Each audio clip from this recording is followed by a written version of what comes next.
I am born as Kumar but I am living as Kapoor. शायद इसी वजह से आज एग्जैक्टली 25 साल पूरे हो चुके हैं मेरे इंडस्ट्री में, लेकिन अभी तक हम अपना पोर्टफोलियो नहीं बनवाए हैं। किडनैपिंग भी हो गया था उस चक्कर में। किसका? मेरा, वो कॉलेज में है? पहले तो 15 दिन की तैयारी की मैंने, सोचा क्या तैयारी की? कोई तैयारी नहीं की, मतलब and it was a very thin line to keeping it away from gay and making a mama's boy, you know, lovable mama's boy कि भाई सब। आज की डेट में अगर करते तो मेरे ख्याल से काफी बैकलैश होता। हाँ, यलगार डेज में जो सैफ अली खान की आवाज़ थी ना, वाह वाले जो, हाँ, वो बाद में मुझे रिजेम्बलेंस लगने लगा कि अरे यार, last 27,000 rupees I was left with me and then suddenly I had to say bye. और इस तरीके से राजेश को पता लगा कि भारत में गरीब किसान कैसे होता है। तो मैंने कहा यार, when you think of planting trees, the falling trees think about you. You have to bring glamour in agriculture, क्योंकि पूरा कॉन्सेप्ट जो गन्ने के खेत का है ना, वो लूटपाट और डकैती वाला ही है। एक बार कैटवॉक करवाइए ना वहाँ पे, जोरा जोरी चने के खेत में ही हो रहा है। अभी जैसे रोल वगैरह के लिए ही जो वजन बढ़ा लिए थे पूरा, तो उसके बाद तो काफ़ी काम मिलने लगा। हाँ, वजन बढ़ा है तो बहुत काम मिला। अगर उनको कोई बोल दो ना कि अच्छा ये आदमी मर गया है, आप सीरियस हो, तो साला मर ही गया, चलो ठीक है। चलो, आपको सीरियसली लेते हैं? नहीं, अगर देखो बुलाएंगे तो कोई आएगा भी नहीं, जवाब भी नहीं देगा। झाड़ियों के पत्ते गिनता नहीं, रोज रोज काम करके मैं थकता नहीं। ये समाज जितना भी कह ले मुझको, मैं डीट किसके बाप की भी सुनता नहीं। तुम करते रहो अपने सपनों को फील, मेरे बैठे सजा दी महफिल। वेलकम, नमस्कार, सत श्री अकाल, गुड आफ्टरनून, गुड इवनिंग। भाई, इंटरनेट का ज़माना है, किसी भी टाइम जोन में आप देख सकते हैं हमें। अनकट विद अनंत में एक और गेस्ट हाजिर है आपके लिए। अब सीन ऐसा होता है, मैं राइटर्स को बुलाता हूँ ताकि मुझे भी कुछ कभी फीचर कर दे बुक में, डायरेक्टर्स को बुलाता हूँ कोई कास्ट कर दे, अब कुछ प्रोड्यूसर्स भी होते हैं। अभी तक तो हुआ नहीं है, तो मैंने सोचा ज़रा एक्टिंग पर ट्राई किया जाए। एक्टर हैं, उनकी आवाज़ अगर आप सही में सुनेंगे बोलेंगे नहीं, इस शक्ल पे तो ये आवाज़ मिल नहीं रही है। राजेश कुमार। थैंक यू अनंत। और वो जो नाम चिपका हुआ रोसेश, हाँ, वो तो कैसे छूटेगा ये नाम? नहीं, वो तो हम वही बोल रहे थे कि इस तरह के स्पाइडरमैन है जो अपने ही जाल में फंस गया। नहीं, बट वो छूटना भी नहीं चाहिए यार। मैं इनफैक्ट इसके ऊपर काफ़ी चर्चा भी हुई है, तो मैंने वही कहा कि अब जैसे स्वर्गीय पंकज उदास जी थे, तो कितना भी गज़ल गाया उन्होंने, लेकिन वो चिट्ठी आई है फिर रह गया। मतलब टेलीग्राम बंद हो गए तो पोस्टल डिपार्टमेंट बंद हो गया, वो चिट्ठी आ ही रहा है। शाहरुख खान राहुल ही रह गए, अमिताभ बच्चन विजय ही रह गए, तो जो गब्बर सिंह ही रह गए, कितना काम किया, तो वैसे ही रोसेश ही रह गया। बट हाँ, इतने सारे काम के बीच में एक पहचान बनना, ये भी अपने आप में इस तरह की चीज़ें बहुत कम मिलती हैं यार। तो आई थिंक खूबसूरत चेहरा है। मैं माइक नीचे करता हूँ। कभी किसी ने आपको कहा ये जरा कहाँ टाइट भी करते हैं खूबसूरत? हाँ। कभी किसी ने कहा कि ऋषि कपूर से बहुत मिलती है? बहुत। मतलब जब छोटा था तो मेरा नाम जोकर वाले ऋषि कपूर से ही कहानी शुरू हो गई। हाफ पैंट वाली। तो उस समय से ही, तो मैं अब हमेशा वही बोलता हूँ कि I am born as Kumar but I am living as Kapoor. तो ये बताइए, मैं रिसर्च जब कर रहा था तो पता लगा कि सारा भाई शुरू में उसको ऑफर कर दिया गया था कि बड़ा घटिया शो है। नहीं, ऑफर नहीं हुआ। क्या कर दिया था? ऑफर नहीं हुआ था। It wasn't hit show as such. मतलब जब आया था तो वो 1.5 साल चला, लेकिन उसकी बहुत कम ऑडियंस थी, बिकॉज एक तो टेलीविजन पे था, वो थोड़ा अपर क्लास। हाँ, प्लस चैनल नया था उस समय। अगर स्टार प्लस होता, स्टार वन था ना, स्टार वन था, तो उस पर सारे नीश प्रोग्राम्स ही थे, तो लिमिटेड ऑडियंस हो गई थी। तो एक समय तक वो इट वाज 2 की टीआरपी टाइप्स थी उस समय। फिर केबीसी और केबीसी सास बहू वाला, ये सब दे वर टचिंग अप्रॉक्सीमेटली 20-25 के टीआरपी। तो उस कंपैरिजन में it never worked. It became hit after that. मतलब पोटेंशियल रियलाइज हुआ उनको। फिर वो 21-22 रीरन्स हुए।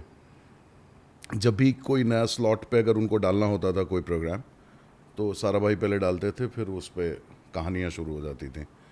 तो वैसे 21 बार हुआ, तब लोगों को लगा कि डेली सोप तो नहीं है ये, बट वो भूल रहे थे कि वो एक एपिसोड 5 बार देख चुके हैं। मतलब सूर्यवंशम लेवल तक आ गया था कि वो जहाँ actually जगह मिली फिट कर दो। तो इसके बारे में तो हम बात करते रहेंगे। ज़रा ये हिंदू कॉलेज दिल्ली, वहाँ कुछ थिएटर विएटर में दखलंदाजी, उससे पहले गया, तो ये ज़रा जर्नी संक्षिप्त में ज़रा बताएं। जर्नी 7th तक 5th तक गया में थे, फिर 1-1.5 साल पटना में थे। गया में लोग चूँकि देखते हैं तो उनको बता दें कौन से स्कूल में, नासरत एकेडमी में थे। पटना में लोयला एकेडमी में थे, लोयला हाई स्कूल, एकेडमी कहाँ बोल रहा हूँ, लोयला हाई स्कूल। उसके बाद फिर देहरादून चले गए, कैम्ब्रियन हॉल एक स्कूल है वहाँ पे। कॉन्वेंट एजुकेटेड लड़का, हाँ मतलब मिले या लिखे। उसके बाद फिर दिल्ली आ गए। दिल्ली में फिर हिंदू कॉलेज में एडमिशन लिए, तो चलता रहा यही। उसके बाद फिर बॉम्बे आ गए। तो मतलब तो ये बहुत सेकुलर टाइप के आदमी हैं। एक्टिंग ड्रामा बहुत इत्तेफाकी था, मतलब it was more on the extra curricular side. School में थे तो 10th में पहली बार प्ले किए। एक्चुअली फर्स्ट प्ले तो हम नर्सरी में ही किए थे, तो वो वहाँ पे मतलब गोरा चिट्टा एक दिख रहा था बिहार में आदमी, तो कंट्रास्ट के तौर पे हम कास्ट करेंगे राजेश को। तो उस चक्कर में वो फर्स्ट प्ले का मेरा फोटो भी है अभी, वो हालांकि पटना में ही रखा हुआ है। तो सब एक्स्ट्रा करिकुलर था, never thought of becoming an actor.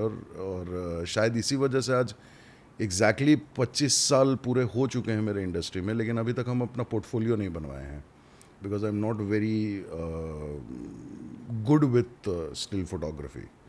मतलब मैं कॉन्शियस हूँ, बहुत ज़्यादा हो जाता हूँ। क्या बात है। तो मुझे पोज करने नहीं आता है, मुझे वो नहीं है। तो काम से ही काम मिला। और फिर दिल्ली में भी थिएटर के लिए जो मेरे एक मित्र थे, वो एक्ट वन ग्रुप है वहाँ पे, तो उसमें वो बहुत बड़े प्ले राइट हुआ करते थे 17 साल की उम्र में, रितेश शाह, जो आज की डेट में बहुत बड़े राइटर हैं। तो वो मेरे कॉलेज में सीनियर थे, तो उनसे मैंने एक बार रिक्वेस्ट ज़रूर किया था कि मैं अब एक्ट वन ज्वाइन करूँगा। तो वो मेरा वेट कर रहे थे, क्योंकि वो यूनिवर्सिटी स्पेशल ही जाती थी उधर यू स्पेशल मंडी हाउस की तरफ। तो गेट पर जब मैं पहुंचा तो वो बोले चलो। तो मैंने कहा आज रहने देते हैं कल चलते हैं। बोले क्यों, आज से ही शुरू करो ना। मैंने कहा नहीं, गर्लफ्रेंड से मिल करके आता हूँ मैं। तो मैं ज़रा तो कुछ बहाना बना लिया था मैंने। फिर उन्होंने फिर 2-3 दिन ट्राई किया कि वो मेरे साथ, मतलब मैं एक्ट वन चलूँ, बट आई जस्ट बस कभी गई नहीं उस तरफ।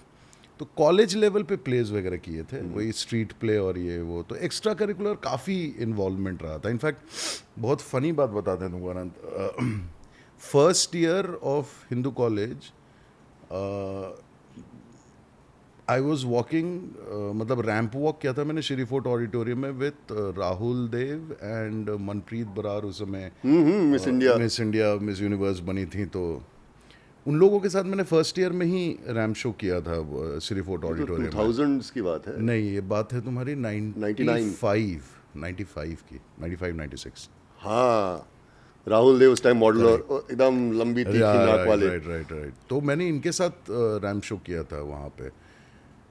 उस साल जो मेरा नाम मॉडल पड़ा हिंदू कॉलेज में, वो आज तक इतने मॉडल आए, इतने मॉडल बने, इतने मॉडल चल गए, लेकिन मॉडल अभी जैसे Rajesh was very common, so then I became Rajesh model. फिर सीनियर के लिए मॉडल वा फिर जूनियर के लिए मॉडल सर। फर्स्ट ईयर में मॉडलिंग किया उस टाइम में, तो हम जब कॉलेज में थे तब तो खिंचाई जो कहते थे, इंट्रो सब काफ़ी होती थी। अरे बहुत है। मॉडल के तौर पे क्या क्या, कितने कैटवॉक रैगिंग में हुए? नहीं, रैगिंग में नहीं। वो उसके बाद तो फिर कॉलेज का जो भी रैम्प शोज वगैरह होता था, फिर सारा मैं ही डायरेक्ट करता रहता था, कोरियोग्राफ करता रहता था, जबकि नॉलेज वॉलेज कुछ भी नहीं था उसमें। तो किडनैपिंग भी हो गया था उस चक्कर में। किसका? मेरा, वो कॉलेज में, क्योंकि एक लड़की को हम लोगों ने, मतलब जो हाइट चाहिए थी उसमें वो शायद 2-3 इंच छोटी थी। तो एक सूमो आई उस समय, और रिहर्सल के टाइम पे बोला चलो बैठो गाड़ी में। तो मैं कहा क्यों? बोला चलो बताते हैं रास्ते में। फिर पता नहीं कहीं छतरपुर साइड वगैरह लेकर के गए। तो उस समय तो दिल्ली आउटस्कर्ट वाज आल्सो तो वहाँ पे बात ही नहीं कर रहे, पीछे बैठाया हुआ है सूमो में, गाड़ी चले जा रही है। मुझे लगा पता नहीं मारेंगे क्या करेंगे। जब वहाँ पहुँचा तो ड्राइवर ने जो ड्राइव कर रहा था उसने मुझे ऐसे क्रॉस में पहली बार देखा जब गाड़ी रोकी, क्योंकि अदरवाइज पूरा फिल्मी सिनेरियो था ना कि गाड़ी में बैठा है और कोई बात नहीं कर रहा है और काली सूमो थी। तो हाँ, काली नहीं, सफ़ेद वाली। सफ़ेद सूमो थी। तो वो पहुंचा वहाँ छतरपुर में, उसके बाद अचानक उन्होंने पीछे मुड़ के देखा, तुम हो? पहचान गया वो। मैंने कहा हाँ। मैंने कहा क्या तरीका है यार, ये उठा करके ले आओ, इतना दूर 1 घंटे से ड्राइव कर रहे हो, कोई बात ही नहीं कर रहा है।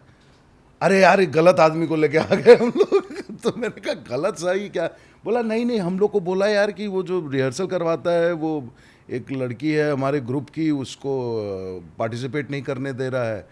मैंने कहा अच्छा फलाना ये लड़की है, हाइट छोटी है इसलिए। तो हाँ हाँ कोई नहीं भाई, तेरा डिसीजन करेक्ट है, चले यार वापस छोड़ के आते हैं। मैंने कहा ये अजीब किडनैपिंग हुई मेरी। बिना फिरौती की। तो जानकार थे भाई साहब जो हाँ, जो जानकार थे किडनैपर। जो लोग हमें देख रहे हैं उनको बता दूं, उस टाइम में दिल्ली यूनिवर्सिटी में सब काफी कॉमन होता काफी था। कॉमन था। Kidnapping was very common. सीधा भाई, उठाए लेके इलेक्शन से पहले। अरे इलेक्शन से पहले भी किडनैप हुए हैं, कुछ याद नहीं है मुझे वो, लेकिन हाँ मतलब तंदूरी चिकन पे आदमी वोट दे देता था यार। तो माँ बाप क्या चाहते थे कि आप क्या बने?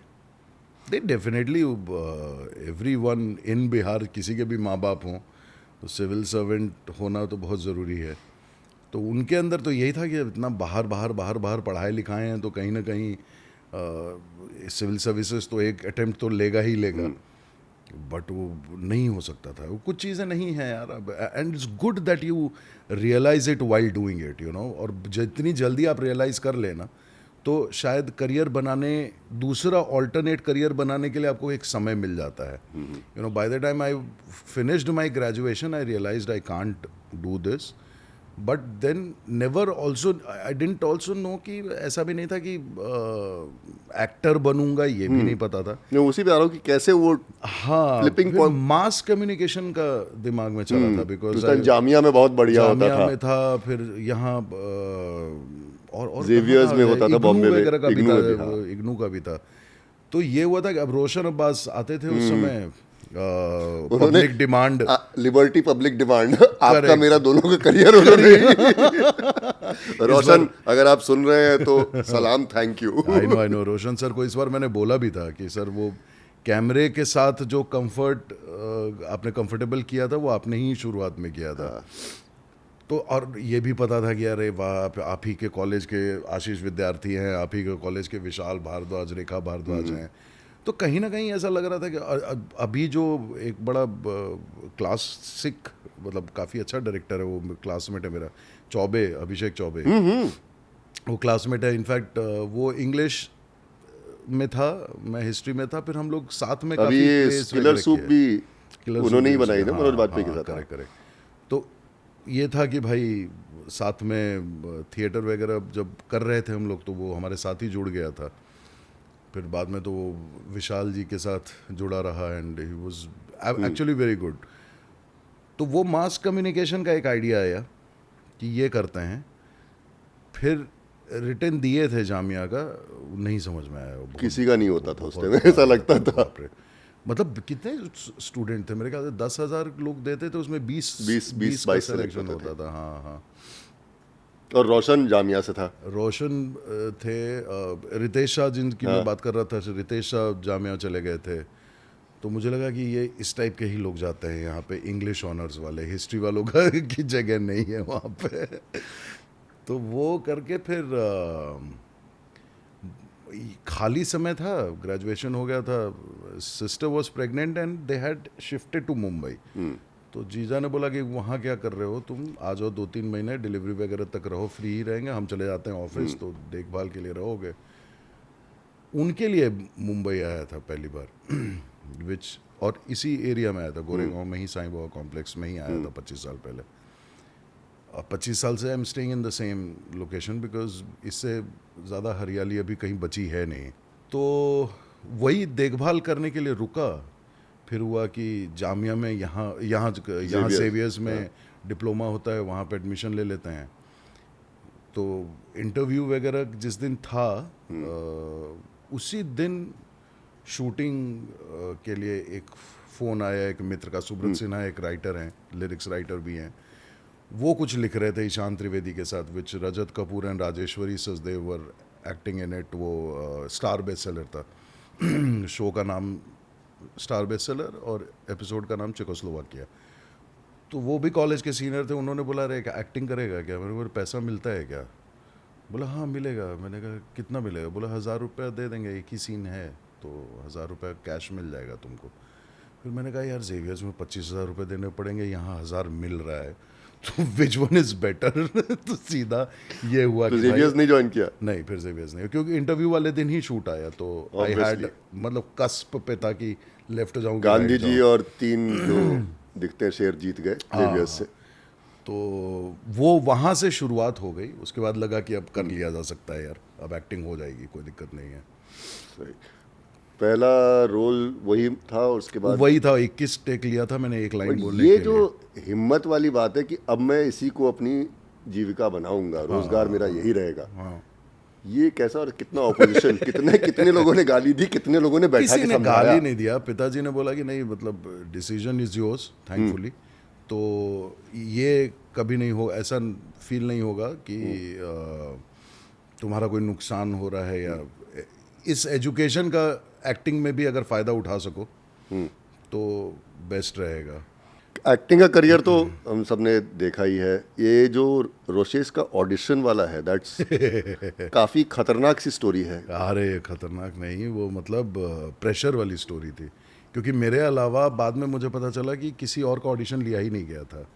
सो वो था कि इतना फेथ कैसे लाता है इंसान किसी प्रोड्यूसर डायरेक्टर में, हमें बताइए यार। मैं मतलब thanks to Atish Kapadia and JD कौन सा वशीकरण मंत्र किया था कि कुछ नहीं पता नहीं उनको क्यों लगा कि मैं कर सकता हूँ। आई सीरियसली आज तक नहीं समझ में आया, जबकि उन लोगों के साथ मैंने जो भी काम किया था बहुत सीरियस टाइप का किया था, वेदर इट वाज एक महल सपनों का उस समय किया था, कॉमेडी में उन्होंने 2-3 एपिसोड्स मुझसे करवाए थे खिचड़ी के, जो कि पहला वाला जब first time when I was doing comedy तो उसमें लाश बना दिया गया था, जैसे सतीश जी का उसमें था जाने भी दो यारों में। आई वाज जस्ट गोइंग कि दोनों की स्टार्टिंग वाली फिल्म लाश बन के ही हुई थी, वो हुआ था। उसके बाद 1-2 एपिसोड्स और किए थे, बट इट वाज मतलब वही है कि उस एपिसोड में 1 सीन 2 सीन इस टाइप से। नेवर न्यू कि कॉमेडी कैन बिकम आपकी पूरी जीविका कॉमेडी पे ही चल जाएगी, वो नहीं पता था। तो ऑडिशन में वही हुआ कि दोपहर के 2 बजे से लेके पहले तो 15 दिन की तैयारी की। मैंने सोचा कि तैयारी की कोई तैयारी नहीं की, मतलब ढूंढ रहा था मैं कि कोई मिल जाए जिसको मैं कॉपी कर लूँ। तो साउथ बॉम्बे बहुत गया था उन 15 दिन में, बिकॉज आतिश कपाड़िया ने करके दिखा दिया था। सोबो एक्सेंट, सोबो वॉइस कि कहाँ पकड़ में आए। आप तो दिल्ली बहुत जगह रहे हो, मुंबई के लड़के और दिल्ली के लड़के को खड़ा करके एकदम साइड बाय साइड करोगे, साफ बिना उनके आवाज निकले आप बता दोगे कौन सा दिल्ली का है कौन सा मुंबई का है? कैसे पता चलेगा? वही द रोशेस, स्पेशली साउथ बॉम्बे भरपूर है। तो कैसे तैयारी नहीं हुई ऑडिशन? तो वही था कि वो 15 दिन का समय मैंने बोला था कि जब करके दिखाया गया कि ऐसा ऐसा है, तो हुआ कि चलो भाई कर लेते हैं। तो उन्होंने बोला कब करोगे? मैंने कहा 15 दिन दीजिए। तो मैं बड़ा उस वाले जोन में चला गया था, मेथड एक्टर वाला, जबकि पता ही नहीं था कि सारे मेथड मेरे रॉन्ग है। लेकिन सुनने में तो अच्छा लगता है। हाँ मतलब थोड़ा हेवी है, थोड़ा प्रिपरेशन करूँगा मैं, वो कुछ हुआ ही नहीं। वो 15 दिन स्ट्रेस में ही कट गया कि क्या करूँगा मैं। फिर दोपहर के 2 से लेकर के रात के 10 बजे तक ऑडिशन चला था। अकेला मैं और दीपेशा करके एक डायरेक्टर हैं अभी, वो कैमरे पे और मैं सामने, वो क्यूज़ दे रहे थे और कैमरे पे, and he was so patient with me, जो कि बाद में उनकी क्वालिटी ही पता चली कि is a saint, he is a you know hardcore Jain person, और एकदम सहज सज्जन, कहीं किसी तरह का कुछ नहीं, एक सुर, मतलब आवाज़ आ जाए, वो स्लो वाला पंखा नहीं होता है जो धीरे से इस तरफ घूमता है, तब आपको लगता है कि अरे आवाज़ सुनाई दी, फिर इधर चला गया। तो वो धीमे पंखे वाली आवाज़ में उन्होंने 8 घंटे मतलब पेशेंटली रखा। तो उसमें प्रॉब्लम सिर्फ ये हो रहा था कि कई बार आवाज़ मिल रही थी तो एटीट्यूड नहीं मिल रहा था, ये मूव नहीं, सॉरी ये मूव नहीं कर सकते थे। तो ये तो हाँ, बिकॉज वी नेवर वो वांटेड गे साइड चला जाता था। Correct, so and it was a very thin line to keeping it very dangerous line. From gay and making a mama's boy, you know, lovable mama's boy, कि भाई सब। आज की date में अगर करते तो मेरे ख्याल से काफी बैकलैश होता। हाँ, कैंसिल वैंसिल कल्चर जो होता है, कैंसिल हो जाते पक्का, करेक्ट, क्योंकि बॉर्डर लाइन इफेमिनेट। या इट वाज वेरी डिफिकल्ट। और वो सिर्फ आवाज़ ही था। बाद में मैंने रियलाइज़ किया कि बहुत हद तक मेरी आवाज़ जो चेंज किया मैंने, वो यलगार डेज में जो सैफ अली खान की आवाज़ थी ना, वाह वाले जो, हाँ, वो बाद में मुझे रिजेम्बलेंस लगने लगा कि अरे यार, तो कहीं जाने की जरूरत No, really, I mean it. I could have copied from there only, कि ये कहाँ इधर उधर भटके। बट उसको आत्मसात करना और उसको you know bringing it alive, and that after, और इस साल जब ये पॉडकास्ट हो रहा है तुम्हारा, तो एग्जैक्टली 20 साल पूरे हुए हैं सारा भाई के, 20 years। आई मीन मतलब रीरन सीजन 2 भी वही 2 decades स्टिल नॉट डिकेड। नहीं, डीके तो कहाँ ही होगा। ये सब कुछ बढ़िया चल रहा है, here you doing a lot of projects. ये भारतीय किसान योजना में घुसने का क्या प्लान है? किसान क्यों बन गए बीच में सब कुछ छोड़ छाड़ के? अरे यार, 2017 में बड़ा चेंज आया था। क्यों आया था? I was part of rally for river, सदगुरु का जो है, सतगुरु का ईशपा।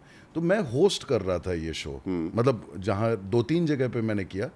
आई hosted the event in Lucknow, फिर भोपाल में, एंड फिनाले इन दिल्ली। तो मैंने और आरजे रौनक ने साथ में किया था।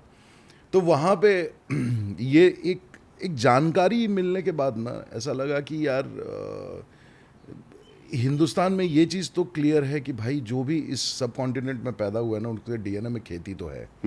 आपको कहीं ना कहीं एक्साइट करती है, बिकॉज आप घूम फिर करके मुक्ति मोक्ष जब तक मिलेगा नहीं, तब तक तो यहीं आके मिट्टी में खाना है ना। तो बात सही, तो कुछ भी बन के आओ तो यही खाना है। तो फिर वहाँ रियलाइज़ हुआ कि एक्चुअली सिचुएशन बुरी है। और खेती में मुझे ये भी समझ में आया कि जब तक हम ग्लैमर लेकर के नहीं आएंगे ना, और जब तक एजुकेशन में ये कहना कि एक गरीब किसान था, एक असहाय किसान था, this whole perception has to change. That's what hit me very badly. Plus जो रैली से ये पता चला कि द वे आज यार, वो तो 2017 में सदगुरु ये बात बोल रहे थे ना कि भाई बेंगलोर में स्थिति, कर्नाटका में पानी का लेवल, सब प्रेडिक्शन है। अगला शहर आपको पता नहीं, I am not predicting anything, but I had read it during that time, is Pune, Mumbai, even Mumbai last year shortage. तो अब सारा अपने ही यहाँ पढ़ने वाला है। तो वहाँ पे ये फील हुआ कि समझना बहुत ज़रूरी है कि क्या प्रॉब्लम है। किताब में नहीं उतना क्लियर हो पाता है, या आप यूएन रिपोर्ट पढ़ लो, फलाना पढ़ लो, उतना पेशेंस नहीं है। But when I actually jumped into it to understand where the problem was, तो यार ये तो इतना डीप रूटेड इशू है ना एग्रीकल्चर, लोग छोड़ के भाग रहे हैं। मतलब मैं जिस बेल्ट में, मैंने पालघर वाले एरिया में 20 एकड़ ज़मीन, वहाँ पे मैंने कुछ 20,000 पेड़ लगाए थे। I wanted to do horticulture, मतलब ड्रमस्टिक फार्मिंग, मोरिंगा। लेकिन उसी साल बाढ़ आई, बाढ़ ख़त्म हुआ, 3-4 महीना रुका, फिर वापस पेड़ लगाए, फिर पेड़ 2 फीट के हुए, तो लॉकडाउन हो गया, लॉकडाउन सुखा दिया, फिर बारिश हुई, फिर ख़त्म हुआ, फिर तीसरी बार लगाया पेड़, तब तक 2 साल निकल चुके थे।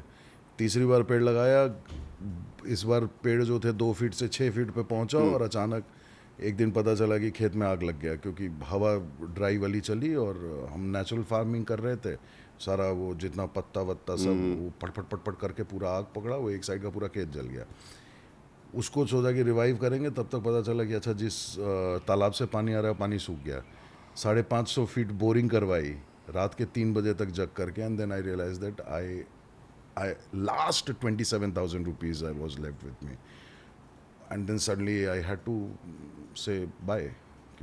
और इस तरीके से राजेश को पता लगा कि भारत में गरीब किसान कैसे होता है।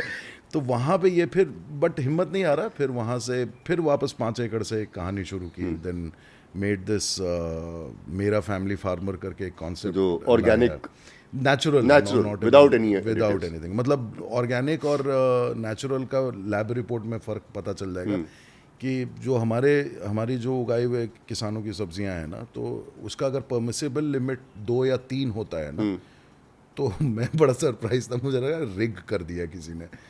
तो मैंने कहा ये मेरे जितने भी प्रोडक्ट्स के गए थे 6-7 मैंने करवाए थे जांच, वो लैब रिपोर्ट आया जहाँ पे परमिसिबल लिमिट 2 था, 3 था, 30 था, वहाँ पे मेरे सारे प्रोडक्ट 0.01 पे केमिकल। तो आप दवाई खा रहे हैं, मतलब सीधी सी बात है। ये देखा गया, ये जो नेचुरली उगते हैं ना, देखने में शायद उतने खूबसूरत ना हो, नहीं हो। लेकिन स्वाद उनका या नेक्स्ट लेवल होता है। सब कुछ फ़र्क पड़ जाता है यार, खाना बनाने का समय 20-25% कम हो जाता है। तो वो खेती का एक दौर आया था यार, उसमें एक बड़ी कमाल की घटना भी घटी थी। तो बड़ा उस समय स्पिरिचुअल भी हो गया था ना आदमी, थोड़ा फिलोसफिकल भी हो गया था, बिकॉज आप कि भाई बचा लो। क्या अब बचा क्या है, मतलब अब खोने के लिए क्या बचा है। तो क्या हुआ कि उस दिन साइक्लोन आया हुआ था एंड आई वाज, ये सब्जियां वगैरह शुरू कर दिया था मैंने, डिलीवरी कर रहे थे हम लोग, साइक्लोन में ही चल रहे थे। तो यहीं पे घर के नीचे ही पार्किंग लॉट में सारा कुछ था। तो वो करके हम लोग 10 बजे आए और हवा बहुत तेज़ हुई, कुछ 110 पे चल रही थी उस दिन। तो मैं ऊपर आया तो बाकी बोल दिया था वॉचमैन ने कि सब लोग अपनी अपनी गाड़ियाँ वहाँ पे उस पार्किंग से हटा करके इस तरफ ले आइएगा। मैं हटा नहीं पाया क्योंकि बैटरी गया हुआ था रिपेयर होने के लिए। तो मैंने कहा ठीक है, क्या हो जाएगा यार, इतना थोड़ी होगा।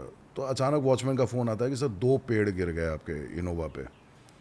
मैंने कहा अभी ये गरीबी आटा गीला, ये आखिरी था अभी, अब इससे बियॉन्ड और क्या हो सकता है कि 2 पेड़ गिर गए। तो ऊपर से देखा मैंने, तो देखा वाकई एक पीपल का पेड़ गिरा हुआ है, एक आम का पेड़ गिरा हुआ है इनोवा के ऊपर। गया नीचे भीड़ लगी हुई थी लोगों की। तो मैंने कहा कि अक्सर बर्बादी देखने वालों की तो भीड़ बहुत हो जाती है ना, तो बिल्डिंग के सारे लोग थे नीचे। But the moment I walked in, they said अरे यार तुम राजेश कितने लक्की हो। मैंने कहा क्या, तुम्हारी गाड़ी को खरोच तक नहीं आया, 2 पेड़ गिरा हुआ है। मैंने कहा कैसे हो सकता है।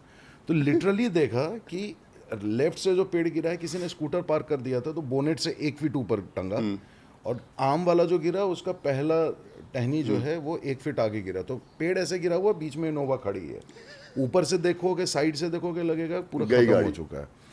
तो वहाँ पे बड़ी फिलोसफिकल लाइन निकली, बिकॉज एकदम भरे पड़े थे ना अंदर से। इरशाद शेयर किया जाए तो मैंने कहा यार, when you think of planting trees, the falling trees think about you.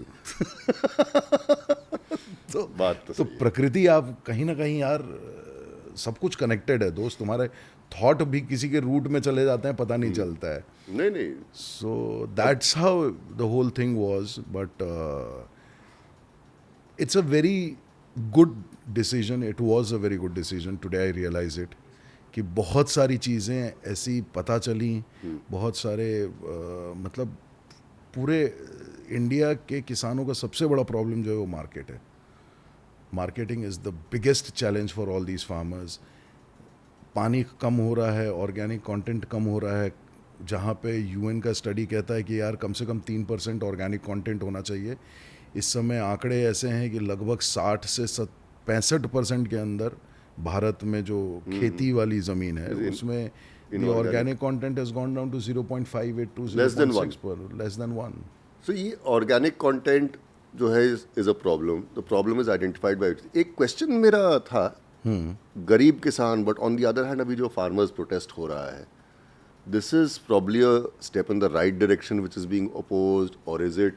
क्योंकि ये सारे फार्मर्स तो गरीब किसान हमें दिख नहीं रहे हैं यार। आई डोंट नो, मतलब मैं बहुत डिटेल में उसमें गया भी नहीं। Reason was because ground reality कुछ और है। जब आप प्रोटेस्ट वगैरह करते हैं तो कहीं ना कहीं एक पॉलिटिकल थॉट प्रोसेस भी शुरू हो जाता है।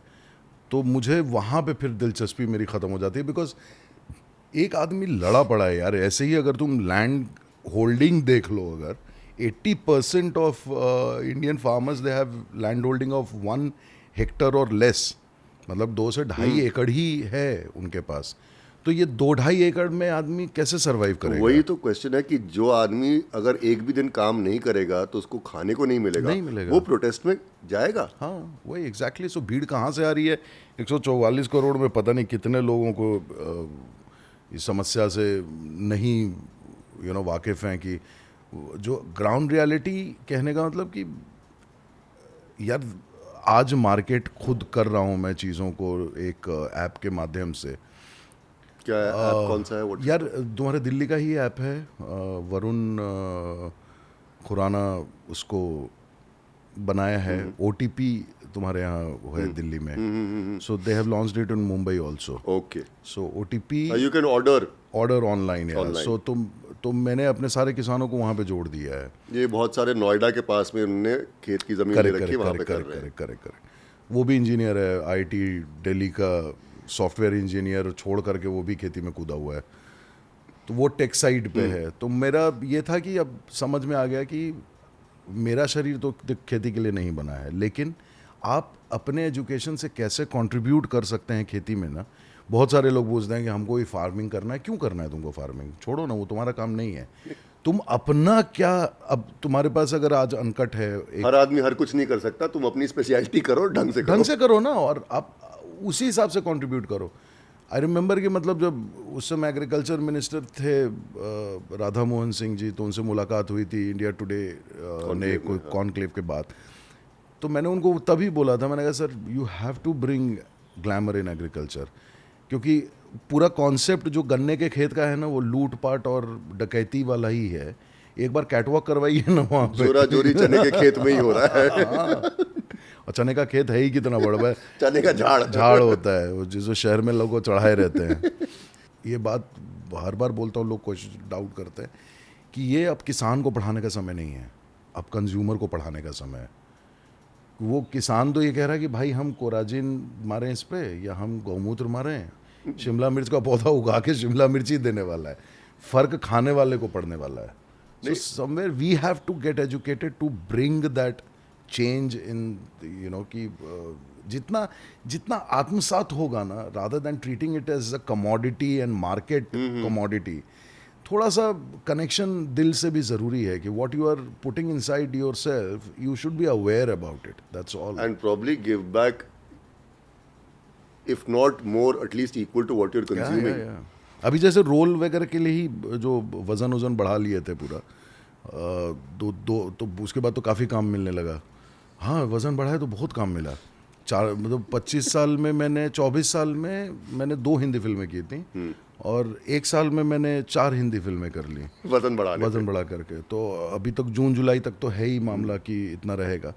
But when I checked my medical thing, no, because what I am consuming, I do not have to eat anything, any tablet. मतलब मेरा कोई इम्बैलेंस नहीं हुआ है। Reason is because of the food. मतलब मुझे अपने बच्चों पे भी दिख रहा है यार, जब से मैंने खेती शुरू किया और उन लोग को जिस तरह से खुद का उगाया हुआ खिला रहा हूँ, लास्ट 7-8 ईयर्स, मतलब 2 या 3 बार ही शायद बुखार कभी हुआ होगा, बिकॉज इम्यूनिटी अब गट पे चले गए ना, गट फीलिंग आपकी। तो हमारे एक आध डॉक्टर दोस्त हैं, कहते हैं बच्चों को मिट्टी में खेलने दो भाई, इम्यूनिटी बढ़ती है। हाँ, और मेरा वही है यार, 2000 किसान को दे दो, 20,000 रुपये हॉस्पिटल का बनेगा। हॉस्पिटल तुम्हारा मॉल की तरह बन रहा है, अरे मॉल का माहौल हो रखा है वहाँ। अब जरा ट्रैक चेंज करते हैं। हाँ। कि Rishi Kapoor look alike model first year में, लव लाइफ कैसे शुरू हुई? शादी, लव मैरिज, अरेंज मैरिज, क्या कैसे? लव मैरिज ही है। पत्ते देख के खेले थे एकदम? हाँ, नहीं, बॉम्बे में ही, मुंबई में ही मुलाकात हो गई शूटिंग के टाइम पे। एक ही शाम शूटिंग थी, बट वो माहौल जो था वो पुणे के आउटस्कर्ट में, शाम ठंडी, उस समय तो पुणे ना ठंडा होता था यार, तो अब जा कर के मतलब 40 डिग्री पे पहुंच रहा है। तो उस दिन तो वैसे ही शूट में एक मतलब पति पत्नी का ही रोल था।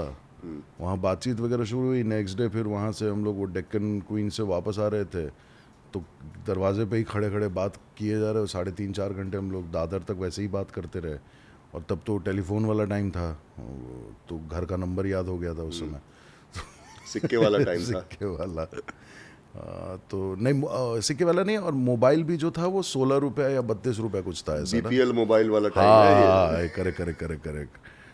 तो वहाँ फिर ये मुलाकात हो गई। इसका 3 साल कोर्टशिप रहा। उसके बाद फिर 2004 में फाइनली शादी हुई मई में, और सितंबर में सारा भाई मिला। 20 साल होने वाले हैं अब। 20 साल होने में, हाँ 20 साल मतलब तो अगले ही महीने 20 साल हो जाएंगे। फिर 2 सुपुत्र हैं, एक 10th में है, एक 7th में जाएगा। आपको सीरियसली लेते हैं या क्या? नहीं, अगर देखो बुलाएंगे तो कोई आएगा भी नहीं, जवाब भी नहीं देगा। तो अब कोई नहीं लेता इन लोग। अच्छा, ये मैं देख रहा था कुछ इंटरव्यूज में आपने कहा कि you are a Doordarshan product. हाँ। ये क्या दूरदर्शन प्रोडक्ट क्या है? हमारे टाइम में तो वही दूरदर्शन के ही 2 चैनल होते थे, एक मेट्रो चैनल आता था और एक नॉर्मल नेशनल। यार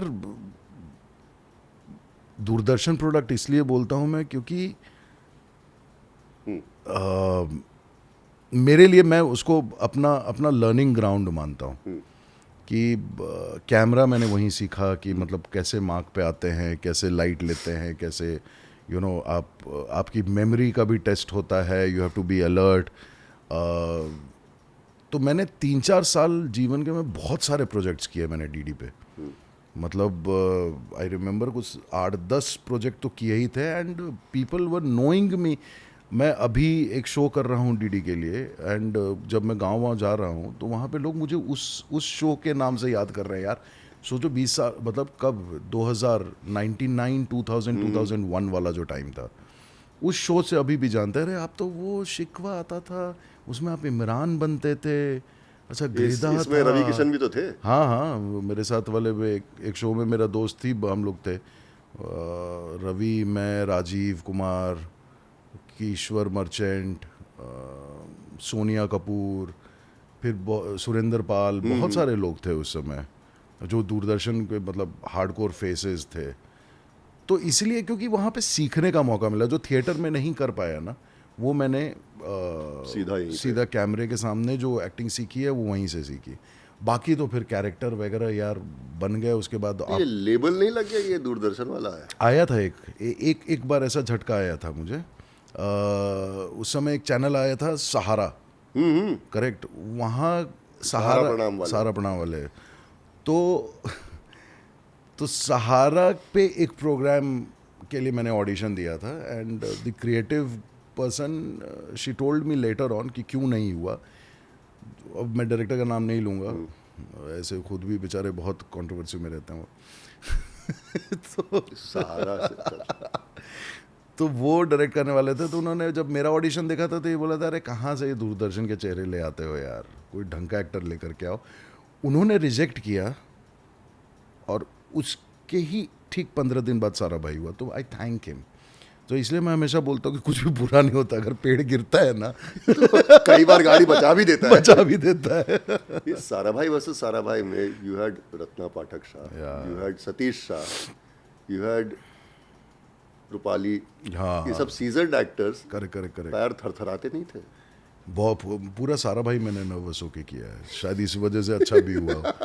I was never complacent about that character. I was always on, I was alert because in लोगों के साथ आप ये कभी भी कुछ भी कर देंगे। तो नींद में एक्टिंग कर रहे होते हैं। हाँ। तो वो और बहुत कुछ सीखने को तो मिला यार वहाँ पे। उसमें एक गुण जो है वो बहुत आज भी मेरे अंदर मतलब बैठ गया है, वो ये कि मैंने सुनना शुरू किया सारा भाई में एज एन एक्टर। मतलब वो पता चला था, but it took me good 5-6 years after Sarabhai to start listening as an actor, and that is where I think कि it changed me as a performer. Then my comedy timing, my anything, any kind of emotion, just because now I listen no, तो अब मुझे पता रहता है कि कैसे emote करना है। ये जितने तीनों एक्टर्स, चारों actors including Sumeet, if I had to ask you one quality from each of them that you would want in yourself, starting with Satish Shah. Satish ji happy go lucky वाला जो नेचर है ना, कि जीवन में कोई भी चीज़, वो तो मैंने प्लान ही नहीं किया कभी, कुछ प्लान ही नहीं किया। और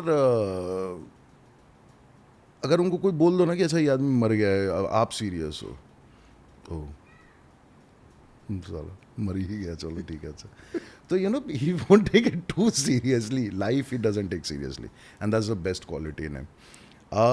Ratna ji, for her dedication towards, वो ना बहुत, शी रीड्स अ लॉट, तो एक एक चीज़ की क्लैरिटी उनके अंदर बहुत स्पष्ट है। मतलब हिंदी है तो शुद्ध है, फालतू उनके साथ बकवास करने मतलब she is teacher, but there is this immense quality of rehearsing the lines and finding something new. वो वाली quality बहुत अच्छी है. रूपाली और मैं कंटेम्प्रेरी ही मानूंगा हम लोग, बिकॉज रूपाली हैड डन, मतलब हाँ, रूपाली से ये ज़रूर सीखा कि क्या नहीं करना चाहिए, जैसे कि मेकअप रूम गंदा नहीं रखना चाहिए, गाड़ी गंदी नहीं रखनी चाहिए, वो सब रूपाली से सीखा मैं. देख के सीखा या सीख के देख? और Sumit is a very good singer. Sumit का सुर का ज्ञान बहुत तगड़ा है. तो वो भी बहुत सहज एक्टर है. तो फिजिकली मतलब ही डजेंट, मतलब वो बहुत एट ईज रहता है, अनअज्यूमिंग. हाँ, बहुत एट ईज रहता है एज एन एक्टर ऑल्सो. तो वो एक क्वालिटी है जो मुझे. बाकी तो देवेन भोजानी से सुनना शुरू किया, ही वाज अ डायरेक्टर. आतिश कपाड़िया से रिदम सीखा कि डायलॉग्स के. खुद गाते आते हैं? नहीं, बिल्कुल नहीं, बिल्कुल. मैं सारा भाई के टाइम में जब अटेम्प्ट किया था मैंने गाना का, तो सुमित और सतीश जी ने यही बोला था कि तू गाता सही है छोटे, लेकिन तेरा क्या है कि तू गाता है तो लगता है एड्रेस पूछ रहा है. नहीं, ये मेरे को सुनना है, ये कैसे होता है? नहीं तो जैसे मैं भी सेम घराने से हूँ, लेकिन हाँ, जैसा अभी गाया तुमने कि भाई जिंदगी एक अरे वो तो परसों ही निकल गए, वो तो शिफ्ट हो गए यहाँ से. तो मतलब बेसिकली आप इतने बेसुरे होते हैं कि बोल देते कि वो लोग चले गए, है ही नहीं कोई. ये कॉमेडी करना बड़ा मुश्किल होता है, लेकिन कॉमेडियंस को टाइपकास्ट करके और कोई रोल नहीं देते हैं. ये बहुत बड़ी ये क्या विडंबना है? अब ये क्या इसका जवाब दूं मैं, क्योंकि सबसे मुश्किल काम तो आप कर रहे हो, लेकिन आसान काम मिल नहीं रहे. और उससे पता चलता है कि आप एक अच्छे एक्टर हैं. वो स्ट्रगल है यार, वो स्ट्रगल. लेकिन जैसे वो बाउंड्री परेश रावल जी ने तोड़ा, कि he can do comedy also, he was villain also. Om Puri साहब ने तोड़ा था, नसीर साहब also to a certain extent. तो आई थिंक कि कॉमेडी के बाद जो दूसरा रोल मिलता है ना, मुझे लगता है विलेन का मिलता है. And I am on that cusp right now. कि आंखों में पागलपन दिखाऊंगा. हाँ, अब वहाँ पे एकदम उस दहलीज पे खड़ा हूँ कि अच्छा, जैसे मैं बिहार से हूँ, बट आज तक मेरे अंदर का बिहारी किसी ने एक्सप्लोर नहीं किया है, एंड दैट इज विडम्बना. मतलब दोनों हम बिहार से हैं. हाँ, और बिहारी वो हम ही एक्सप्लोर कर रहे होते हैं उसको. और करेक्ट. और जो जिस तरीके से बिहारी, जैसे आई रिमेम्बर कि कॉमेडी सर्कस आता था उस समय ना, तो Shekhar. My next question was on that कि वो तो जीते भी एक सीजन. आप जीते नहीं थे, but I was amongst the finalist में थे. मतलब फाइनल्स में थे. वो तो second season of comedy circus. तो उस समय शेखर सुमन ने बोला था कि बहुत सारे लोग जो नॉन बिहारी करते हैं ना, तो उसको पता लग जाता है. हाँ, कि मतलब हम ऐसे नहीं करेंगे, हमें ये ना बात होगा, ऐसे नहीं. बोला कि तुम्हारे अंदर ना वो सहजता दिखती है बिहारी के. And I was playing one character I did, कि एक महिला का ही रोल था, लेकिन जिस तरीके से मैंने किया था, आई रिमेम्बर प्रिसाइजली कि वो बहुत अच्छा कमेंट आया था इनकी तरफ से कि बहुत खूबसूरत बिहारी देखने को मिला. नॉन बिहारी जब करता है एग्जैजरेट कर देता है. होता ही है यार, वो सुर का वही वाला कैरिकेचरिस्ट हो जाता है. अदरवाइज कुछ है नहीं वो. नहीं, बस थोड़ा गाना गाने का तरीका होता है बोलने. बस वही है. अभी एक फिल्म किया है, उसमें I have touched that little Bihari thing. I am waiting for that to release, because I have played 3 different things in that film. मतलब आई प्लेड पढ़ा लिखा प्रोफेसर भी है, बट जैसे ही बाप से बात करता है तो बिहारी हो जाता है, और बच्चे से बात करता है तो अंग्रेजी में करता है, और हिंदी मैं वाली बोलता है. सो वो जो ये हम लोगों की लाइफ के ज़्यादा करीब नहीं है ये रोल. और देखोगे उसमें जैसे अचानक से मतलब बात कर रहा हूँ कि नहीं ये काम नहीं होना चाहिए, मैं देख लूँगा. हाँ पापा, हाँ बोलिए ना. नहीं, यहीं पे बैठे हुए हैं, बोलिए. That switch over is strong. इस पे ज़्यादा टिप्पणी नहीं करूँगा. नहीं, ये रोल्स और लुकअप. एक बार आपने अपने बालों में अंडे का वाइट लगाया था, कुछ ऐसी कहानी आई थी. खोपड़ी में अंडा कौन लगाया? हाँ, उस समय बाल बच गए थे मेरे. हेलो शैम्पू में आता था अंडा. अरे एक शो था प्रीतम प्यारे और वो सब टीवी पे, उसमें वैम्पायर बना हुआ था मैं, रक्त चूसक. हाँ, तो उसमें बाल उनको पूरा पीछे चाहिए था, तो इन्होंने सरदार जेल, ये जेल, वो जेल करके ना अचानक से सुबह देखो ना बाल काफ़ी झड़ रहे हैं. तब किसी ने आइडिया दिया, बेचा मुझे, बोला कि आप अंडे का पीला हटा दीजिए और सिर्फ सफ़ेद लगाइए तो स्मेल नहीं आएगा और बाल आपके 24 घंटे वैसे ही रहेंगे, कड़क। कड़क रहेंगे विद शाइन। हाँ हाँ, प्रोटीन है पूरा। भाई 6 महीना जो लगाया मैंने, उसके बाद जो बाल घने हुए थे, मतलब खूबसूरत हो गए थे यार, इतने हल्के सुंदर बाल हो गए थे। तो ये बहुत बड़ा राज है जो मैं लोगों को बताना चाहता हूँ कि अगर आप तो इंस्टाग्राम पे जितने लोग वो ब्यूटी टिप्स लेना चाहते हैं, अच्छा हाँ। मुर्गी के अंडे का, किसके अंडे का? नहीं, मुर्गी मुर्गी मुर्गी, मुर्गी। चाहो तो बत्तख भी यूज़ कर सकते हो। नहीं, ऐसा सर कुछ पे नहीं है। बतख होगा तो थोड़ा नॉर्मल अंडा भैया जिस भी मादा ने दिया हो। इंडस्ट्री में आपके दोस्त कौन कौन है?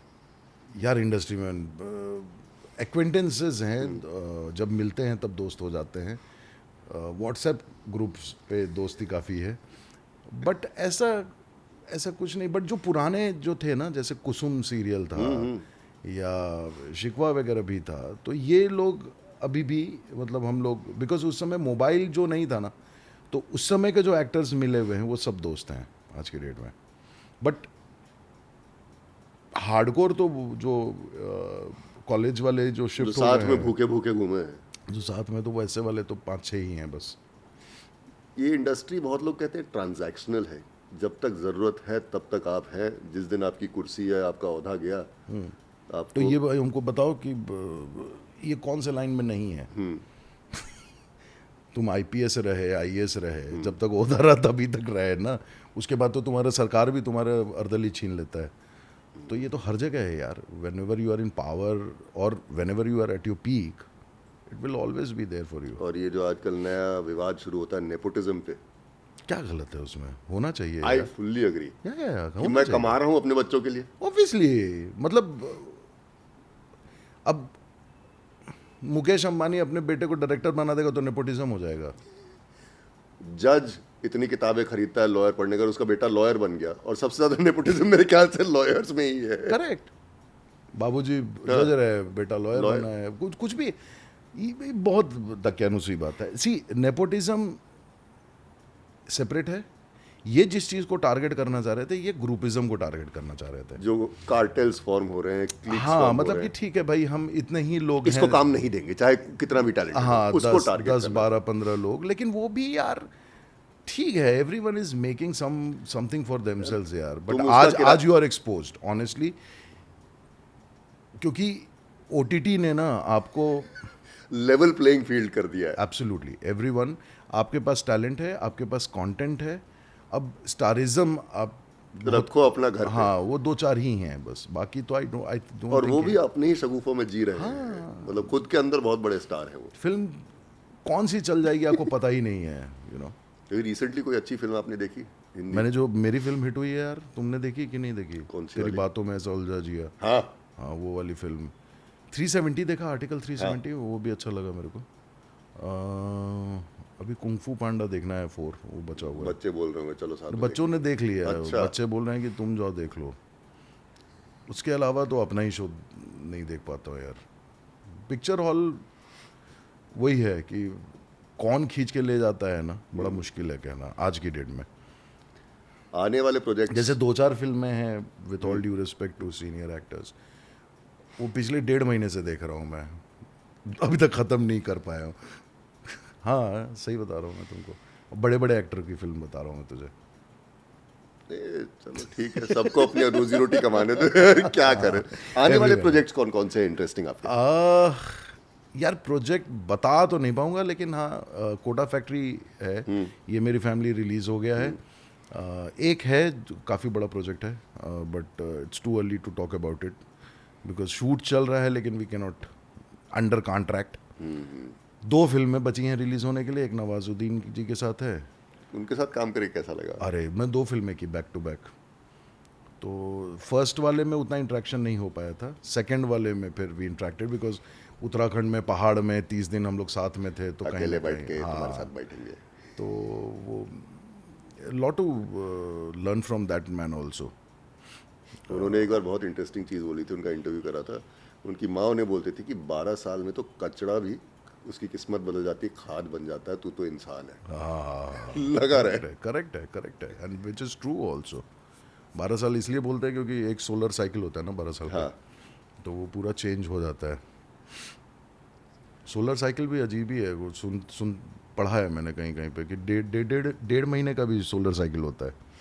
मतलब आपके साथ जो घटना घटी है वो 1.5 महीने के बाद वापस वही घटना घटेगी जब तक सीखोगे नहीं। आज सीखने को बहुत कुछ मिला आपसे राजेश। अरे कहाँ हम कुछ बता ही नहीं पाए तुमको तो। इतना तो ज्ञान बांटे हो जो घंटे भर से ज्यादा हो गया। बहुत अच्छा लगा। अनकट विद अनंत पे इंटरेस्टिंग गेस्ट होते हैं। ये लाइक फॉलो शेयर सब्सक्राइब वो जितना जरूर कर होता सकते है हैं, कर देना भाई। वो हमारी इंक्रीमेंट हमारा बॉस उसी पे देता है। क्या बताएं, जमाना खराब है, फिल्मों में मौका मिलेगा तो आपको ही बताएंगे।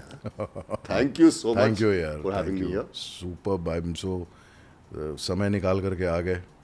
आपने समय निकाला, हम तो धमक पड़े हाँ, समय नहीं से तुम एक आज घंटे पे। एकदम कुछ भी किसी से बात करने के मूड में नहीं थे। मैं वाइफ से भी नहीं बात किए थे, तो आज तुमसे 1.5 घंटा हम बात किए हैं। कॉम्प्लीमेंट है क्या है? या मुझे घबराना चाहिए? Thank you. Thank you, thank you. झाड़ियों के पत्ते गिनता नहीं, रोज रोज काम करके मैं थकता नहीं। ये समाज जितना भी कह ले मुझको, मैं डीट किसके बाप की भी सुनता नहीं। तुम करते रहो अपने सपनों को फील, मैंने बैठे ही बैठे सजा दी महफिल।